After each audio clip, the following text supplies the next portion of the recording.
La estación orbital Alec 7 giraba silenciosamente sobre el hemisferio norte de Gliese 667c.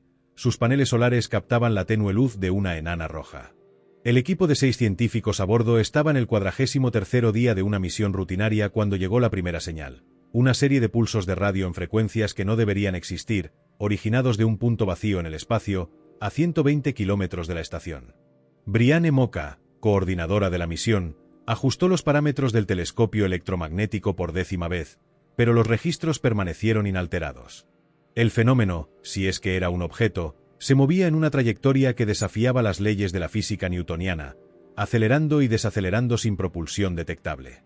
En la sala de control, Alec Yumin, especialista en dinámica orbital, se frotó los ojos cansados.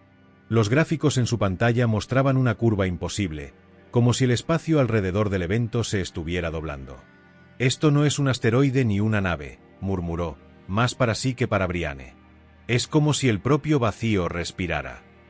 El primer intento de aproximación ocurrió a las 17 horas y 13 minutos, hora de la estación. Se lanzó una sonda no tripulada, equipada con sensores de alta resolución y un transmisor de datos en tiempo real. Mientras la cápsula avanzaba por el espacio, los monitores mostraban imágenes granuladas de algo que parecía simultáneamente sólido y fluido. Su superficie reflejaba patrones de luz que no correspondían a ninguna fuente conocida. A los 23 minutos de vuelo, la sonda dejó de transmitir. No hubo explosión, ninguna señal de daño, solo silencio. A la mañana siguiente, durante el análisis de los registros residuales, la física teórica Kiara Chen señaló una anomalía. Los datos gravitacionales indicaban que el fenómeno no solo se estaba moviendo, sino que estaba distorsionando el espacio a su alrededor. «Es como si creara un camino que no existe», dijo, trazando líneas en el aire con los dedos. «Como un río que decide cambiar su curso en medio del desierto». La metáfora, por más poética que fuera, no tranquilizó a nadie. A medida que pasaban los días, los ciclos de sueño del equipo comenzaron a desestabilizarse. Alec empezó a ver sombras periféricas que desaparecían cuando se volvía. Brianne, que siempre había sido metódica, pasó horas revisando protocolos obsoletos, como si intentara encontrar respuestas en listas de verificación. Fue Kiara quien sugirió la hipótesis de un artefacto extraterrestre, diseñado para operar en dimensiones más allá de las 3 conocidas. «Quizás no estemos viendo el objeto completo», especuló. «Solo una parte de él, como un cubo visto a través de una rendija en una puerta». La tensión alcanzó su punto álgido cuando el ingeniero de sistemas René Barro descubrió que los sistemas de comunicación de la estación estaban enviando información a coordenadas desconocidas. Nadie asumió la responsabilidad de la fuga. Esa noche, durante la cena, Alec mencionó casualmente que el fenómeno había comenzado a emitir un zumbido de baja frecuencia, audible solo cuando todos los equipos estaban apagados. «Es casi melódico», dijo, y por un instante, nadie se atrevió a respirar. En el 39º día, se tomó una decisión: enviar un equipo en una nave de reconocimiento. Brianne, Alec y Kiara entraron en la pequeña cápsula, mientras René y los demás monitoreaban desde la estación. La aproximación fue lenta, cada kilómetro recorrido bajo una tensión palpable. Cuando estaban a 100 metros del fenómeno, las luces de la nave fallaron. En la oscuridad, Alec notó que el zumbido se había transformado en una secuencia de clics rítmicos, como un código. Antes de que alguien pudiera reaccionar, la nave fue arrastrada hacia adelante por una fuerza invisible, atravesando una membrana de luz que no existía en los sensores. Dentro de la estación, René observó los monitores volverse locos. Los datos de telemetría mostraban la nave en 2 lugares al mismo tiempo, dentro y fuera del hangar, en órbita y en el suelo de un planeta que no figuraba en ningún mapa. Cuando se restableció la comunicación, la voz de Brianne sonó distorsionada, como si viniera de muy lejos. «No es un artefacto», dijo. «Es un portal. Y no está vacío». La nave de reconocimiento se materializó en un espacio que desafiaba la lógica. Las paredes de la cápsula estaban intactas, pero el exterior se había transformado en un laberinto de luces pulsantes, como si el propio vacío hubiera sido tejido en patrones fractales. Brianne se aferró al panel de control, sus dedos temblando mientras intentaba procesar los datos. Los sensores indicaban que estaban simultáneamente en movimiento y en reposo, la nave orbitando Gliese 667c y flotando en un vacío sin estrellas. Alec, con la voz entrecortada, señaló una figura distante, una silueta humanoide, pero desproporcionada, caminando hacia ellos sin tocar el suelo. «No es una transmisión. Es una presencia», susurró Kiara, sus ojos fijos en la forma que se acercaba. La entidad, si es que era una entidad, no tenía rostro definido, solo una superficie que oscilaba entre sólida y translúcida, salió a beber congelada en movimiento.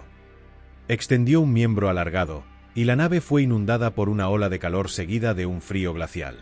Los sistemas de soporte colapsaron, y por un instante, Brianne vio imágenes fragmentadas. Una ciudad en ruinas bajo 3 soles, un campo de estrellas muertas, un rostro que recordaba al de Alec, pero más joven, sonriendo. En la estación, René observaba los monitores con una mezcla de pánico y fascinación. Los datos de la nave mostraban lecturas contradictorias. El equipo estaba vivo, pero sus signos vitales oscilaban como si estuvieran en múltiples lugares al mismo tiempo. Antes de que pudiera alertar a los demás, una segunda figura apareció en la pantalla. Una mujer con uniforme rasgado, los ojos blancos como la nieve, susurrando en un idioma que René no reconocía. Extendió la mano hacia la cámara, y la transmisión se cortó. Dentro de la nave, el aire estaba denso, cargado con un olor metálico que no debería existir en el espacio. Kiara intentó registrar los fenómenos en su datalogger, pero las palabras se entremezclaban en la pantalla, transformándose en símbolos que no podía descifrar. Alec, por impulso, tocó la pared de la nave y sintió una vibración que no correspondía al motor. Era un ritmo constante e hipnótico, como un corazón latiendo en otra dimensión. «Fue un error venir aquí», dijo Brianne, rompiendo finalmente el silencio. «No estamos preparados para esto». Su voz sonó distante, como si parte de ella ya estuviera en otro lugar. Antes de que alguien respondiera, la figura frente a ellos se disolvió, dejando atrás un objeto brillante, un poliedro de aristas irregulares, flotando a centímetros del suelo. Alec extendió la mano para tocarlo, pero Kiara lo detuvo. «No sabemos qué es», dijo, pero sus palabras fueron interrumpidas por un destello. Cuando la luz disminuyó, la nave estaba de vuelta en el hangar de la estación, intacta. Los relojes internos marcaban solo 3 minutos desde la entrada al portal, pero los registros de a bordo mostraban 14 horas de actividad. René corrió para recibirlos, pero se detuvo abruptamente al ver sus rostros. Brianne, Alec y Kiara estaban pálidos, los ojos hundidos, como si hubieran envejecido años en minutos. «¿Qué pasó allí dentro?», preguntó René, vacilante. Brianne abrió la boca para responder, pero solo salió un sonido gutural. En su mano, escondido en la sombra, estaba el poliedro, ahora opaco y frío, como un trozo de obsidiana. Esa noche, mientras el equipo intentaba dormir, el objeto comenzó a emitir un brillo suave, proyectando formas geométricas en las paredes de la estación. Alec, incapaz de resistir la curiosidad, se acercó y se dio cuenta de que las formas formaban una secuencia. Círculos dentro de triángulos, espirales que se repetían en escalas infinitas. «Era un lenguaje», concluyó, «o quizás un mapa». Y en alguna parte de esa complejidad había un mensaje dirigido a él. El poliedro no estaba inactivo. Alec se dio cuenta de esto cuando notó que las proyecciones cambiaban según su respiración, como si el objeto respondiera a patrones biológicos. Kiara, recuperando algo de compostura, se arrastró hasta el laboratorio de la estación y conectó el artefacto a un espectrómetro. Los resultados fueron inconclusos. El material no tenía masa medible ni emitía radiación, pero su estructura interna parecía contener capas infinitas, como un fractal físico. «Es un paradoja», murmuró, mientras los demás se reunían a su alrededor. «Algo que existe y no existe al mismo tiempo». Brianne, aún conmocionada, ordenó que el objeto fuera aislado. Pero más tarde esa noche, René fue testigo de una escena imposible. El poliedro se movió solo por el pasillo, dejando rastros luminosos que desaparecían al tocarlos. Intentó agarrarlo, pero sus manos lo atravesaron, como si estuviera hecho de aire. En el comedor, la tripulación encontró marcas en la pared, símbolos idénticos a los proyectados por el artefacto, ahora grabados en el metal. A las 5 de la mañana, Alec despertó con una extraña certeza. El objeto quería algo de él. Siguió los patrones de luz hasta la sala de máquinas, donde el poliedro flotaba sobre el reactor de fusión. Al acercarse, visiones lo invadieron. Se vio a sí mismo en una playa bajo 3 lunas, sosteniendo el poliedro, mientras una voz susurraba: «Te hemos esperado durante eras». Cuando intentó compartir la experiencia, las palabras se atascaron en su garganta, transformándose en sonidos incomprensibles. Kiara descubrió que el artefacto estaba alterando los registros de la estación. Datos históricos sobre la misión habían sido reescritos, incluyendo referencias a eventos que nunca habían ocurrido. En uno de los registros, leyó sobre una alianza cósmica y coordenadas para sistemas estelares desconocidos. Al confrontar a Brianne, recibió solo una mirada vacía. «No podemos confiar en nuestra propia memoria», dijo la coordinadora, con una voz desprovista de emoción. La crisis alcanzó su punto álgido cuando el poliedro emitió una frecuencia que apagó todos los sistemas de la estación. En la oscuridad, los tripulantes escucharon pasos que resonaban por los pasillos, más pasos que el número de personas a bordo. René, armado con una linterna, siguió el sonido hasta el depósito, donde encontró a Alec parado inmóvil, con el poliedro brillando en sus manos.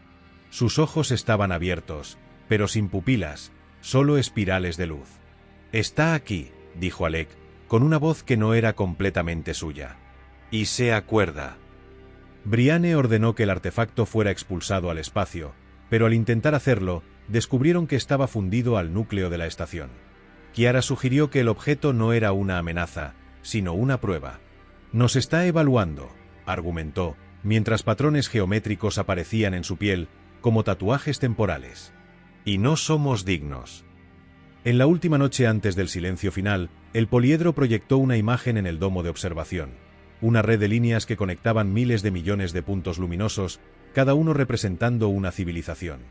Gliese 667c era solo una de muchas, y la Tierra, un punto insignificante, estaba marcada con un símbolo de alerta. Alec, casi irreconocible, sonrió sin alegría. «Ya lo sabían», dijo. «Sobre nosotros. Sobre lo que haríamos». Cuando la estación dejó de transmitir, no hubo explosión ni colapso. Solo un vacío donde antes había vida, y un único poliedro flotando en la órbita de una estrella olvidada, listo para esperar más eras hasta que otra alma curiosa se acercara.